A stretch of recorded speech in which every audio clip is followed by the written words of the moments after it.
Kritikan Capres Anies Baswedan tentang pembangunan Ibu Kota Negara Nusantara atau IKN Nusantara sebagai mega proyek dari Presiden Joko Widodo alias Jokowi telah menjadi sorotan dari koran South China Morning Post. Koran berbahasa Inggris terbitan Hong Kong, China, edisi Minggu 3 Desember 2023 menerbitkan artikel tersebut dengan judul Pemilu Indonesia 2024 Bisakah Menyerang Proyek Nusantara Warisan Jokowi Membantu Anies Baswedan dalam pemilu?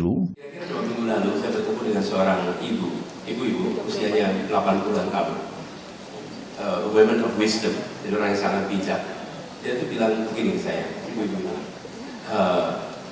Pak Anies gimana soal IKN? Saya sebelum saya jawab, menurut pandangan ibu gimana?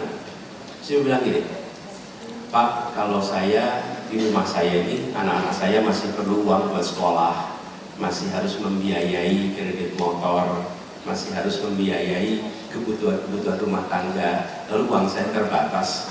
Masa saya ambil kredit untuk bikin rumah baru? Saya masih harus menyelesaikan kebutuhan rumah tangga saya. Dalam situasi begitu, masa saya malah bikin rumah baru? Ini kata beliau. Simpel sekali, tapi itu sama seperti pertanyaan tadi.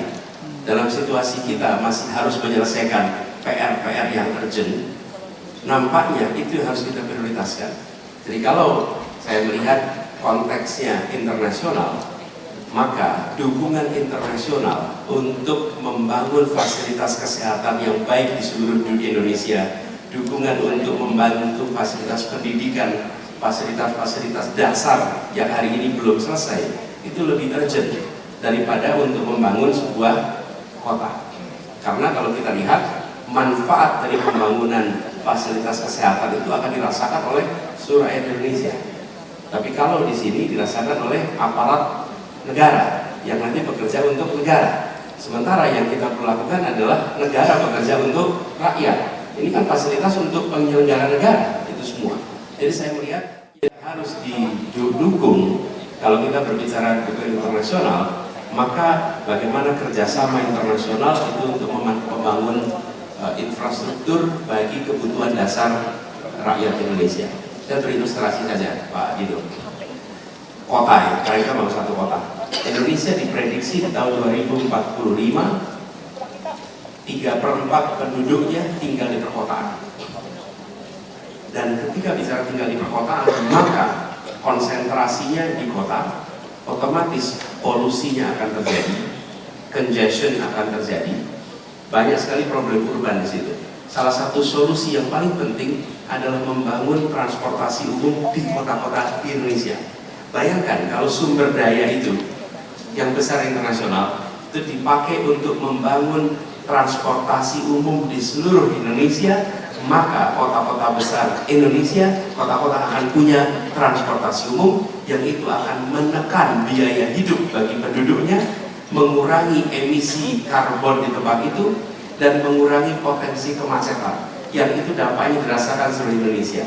Jadi saya lebih melihat didorong ke sana daripada untuk sebuah kota yang manfaatnya dirasakan oleh penyelenggara negara. Proyek warisan terbesar Jokowi sebagai Presiden Indonesia ini untuk menggantikan kota Jakarta yang padat dan tenggelam sebagai pusat pemerintahan yang baru dari negara Indonesia. Jika semuanya berjalan sesuai rencana, maka proyek senilai 32 miliar US dollar ini akan mengubah 2.560 km persegi atau 988 mil persegi lahan yang terletak di antara hutan hujan Kalimantan Timur menjadi pusat politik Indonesia pada akhir 2024. Namun, Anies Baswedan, mantan Gubernur DKI Jakarta, menilai bahwa proyek tersebut dapat memperburuk kesenjangan yang sudah mendalam di Indonesia. Masih dari South China Morning Post, walaupun ini bukan pertama kalinya Anies mengkritik IKN Nusantara, namun pernyataan tersebut adalah salah satu serangan paling tajamnya terhadap Jokowi.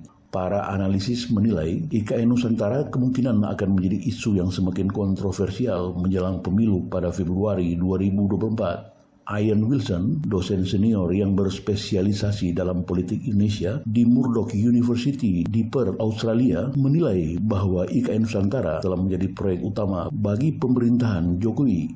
Padahal menurut Ian Wilson, IKN sebenarnya tidak terlalu penting bagi masyarakat Indonesia. Hal ini terlanjur menyentuh isu-isu lain seperti alokasi sumber daya negara. Pembangunan IKN Nusantara dinilainya sangat menguras anggaran negara Indonesia. Pun terdapat argumen yang kuat bahwa seharusnya sumber daya dan anggaran sebesar itu dapat dialihkan untuk infrastruktur publik seperti kesehatan.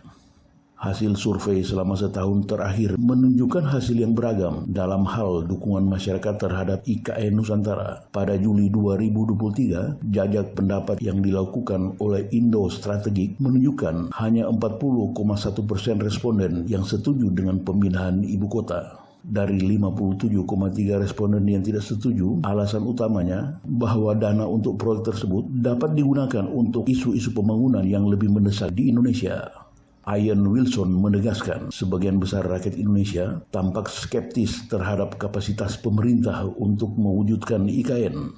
Karena itu, menurut para pengamat, isu IKN Nusantara merupakan isu yang cukup kontroversial untuk dikampanyekan oleh Anies Baswedan karena kritiknya dapat diterima oleh sebagian besar masyarakat. Ian Wilson menambahkan besarnya biaya pembangunan IKN sangat ironis dengan beratnya tekanan biaya hidup dan berbagai masalah lainnya sehingga telah berdampak pada kehidupan sehari-hari masyarakat Indonesia. Namun diakuinya, proyek IKN Nusantara akan sulit dihentikan oleh siapapun lawan Jokowi yang bakal memenangkan Pilpres 2024. Ini karena Jokowi telah memberikan sejumlah jaminan untuk proyek andalannya di masa depan setelah kepergiannya dari Istana Negara. Undang-Undang Ibu Kota Negara yang disahkan oleh DPR RI pada Januari 2022 misalnya mewajibkan presiden berikutnya untuk mengawasi perkembangan proyek tersebut. Kendati demikian, menurut Ricky Fahrizal, peneliti dari Center for Strategic and International Studies atau CSIS di Jakarta, ada beberapa cara agar undang-undang tersebut bisa direvisi oleh pemimpin berikutnya, di antaranya dengan memperoleh mayoritas kursi di parlemen dan mencabut undang-undang tersebut lewat peraturan darurat yang dikenal dengan Perpu untuk mengesampingkan hal tersebut. Para analisis memperingatkan bahwa kegagalan menyelesaikan proyek IKN Nusantara dapat memberikan pukulan besar terhadap warisan Presiden Jokowi.